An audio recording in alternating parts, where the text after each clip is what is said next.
Riding the biggest surf on the planet is no part-time job. It's life revolving, requiring utmost commitment, practice, and discipline. An iron will way of life. Every swell out there can potentially kill you. When a surfer goes down, they employ heavy water training, cool-headed reactions, and quick thinking, all while braving the impacts on their rescue skis. Just went down. Training for heavy water starts outside of the ocean. Over several days, some of the locals of the big wave community partake in an apnea survival course. Using your diaphragm is like a muscle. You have to train the muscle to respond immediately when you need. Imparting knowledge into experience is an aspect of Trevor's practice. This course is designed with one goal in mind: increase the ability to hold your breath underwater during intense situations. Our training is not about how long you hold your breath. It's holding your breath the same way we hold when we have a heavy wipeout, which is without air. And it's a reality check, you know, it puts you right in your place. It reminds you that we're only human and we eventually run out of air.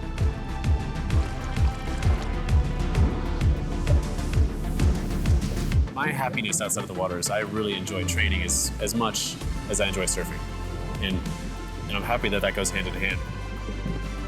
The only reason I didn't drown is because I spent months and months, and never mind my entire lifetime, obsessing on training. Training for big wave surfing is not just training, it's staying as fit and healthy as possible. The more you travel and the more you surf new waves, the more you just understand how waves work. Just going there and experiencing all these different places. And in big wave surfing, he who has experienced all of these different locations, they can take all of that knowledge and put it into how they're going to approach. The starting point of any big wave surfer's approach to each break is to understand board design, and having a board shaper that knows each break is key. In the last year, my boards now are being changed per location. Now I'm surfing the same model board everywhere I go, but for every different location, I surf the boards with different weights. So now when I show up to every swell, I always show up with at least 2 boards specifically for that spot. So at all the big wave breaks, there's a safety crew. Safety crew is made up of people that have been there for years. They know the ocean as well as the surfers do. A wipeout on a big wave is never a good thing.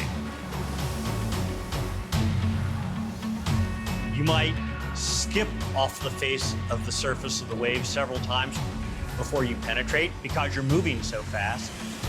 But then once you do penetrate, you have 30 feet of white water coming down on your head, and you think, okay, that's the worst of it. But Mother Nature sometimes has other things in store. Before, these folks would have died trying to get the waves that they're currently getting. We've seen tremendous advances in safety technology, and that is essential to push big wave surfing at these locations. At the end of the day, it's like someone's life you're dealing with. Like it's not a game. It's not like you walk onto a field and you walk off. We go out there every time thinking the same thing. Let's hope everyone comes home okay. That's what's the most important thing for me.